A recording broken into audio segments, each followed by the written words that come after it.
नमस्कार। आज का हमारा प्रेरक प्रसंग है समाज की ताकत। ये बहुत ही प्रेरणादायक प्रेरक प्रसंग है जिसे आज हम सुनेंगे। एक आदमी था जो हमेशा अपने समाज में सक्रिय रहता था। उसको सभी जानते थे और बड़ा मान सम्मान मिलता था। अचानक किसी कारणवश वह आदमी निष्क्रिय रहने लगा, मिलना जुलना बंद कर दिया और समाज से दूर हो गया। कुछ सप्ताह पश्चात एक बहुत ही ठंडी रात में उस समाज के मुखिया ने उससे मिलने का फैसला किया। मुखिया उस आदमी के घर गया और पाया कि आदमी घर पर अकेला ही था।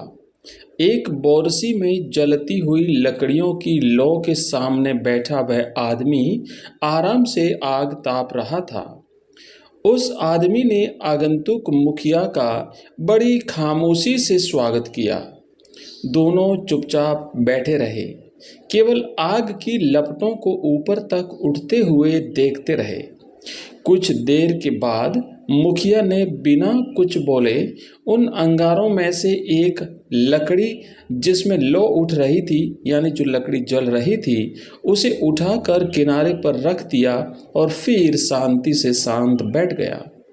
मेजबान यानी वह आदमी हर चीज पर ध्यान दे रहा था। लंबे समय से अकेला होने के कारण मन ही मन वह आनंदित भी हो रहा था कि वह आज अपने समाज के मुखिया के साथ है। लेकिन उसने देखा कि अलग की हुई लकड़ी की आग की लौ धीरे धीरे कम हो रही है। कुछ देर में आग बिल्कुल बुझ गई, उसमें कोई ताप नहीं बचा। उस लकड़ी से आग की चमक जल्द ही बाहर निकल गई। कुछ समय पूर्व जो उस लकड़ी में प्रज्वलित प्रकाश था और आग की तपन थी, वह अब एक काले और मृत टुकड़े के से ज़्यादा कुछ भी शेष नहीं था।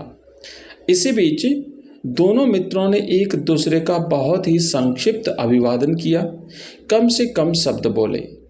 जाने से पहले मुखिया ने अलग की हुई बेकार लकड़ी को उठाया और फिर से आग के बीच में रख दिया।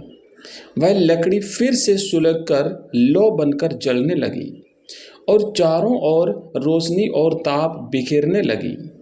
जब आदमी मुखिया को छोड़ने के लिए दरवाजे तक पहुंचा तो उसने मुखिया से कहा, मेरे घर आकर आपने मुलाकात करने के लिए आपका बहुत बहुत धन्यवाद।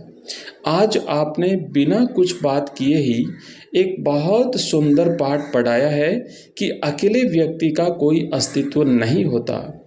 समाज का साथ मिलने पर ही वह चमकता है और रोशनी बिखेरता है। समाज से अलग होते ही वह लकड़ी की भांति बुझ जाता है।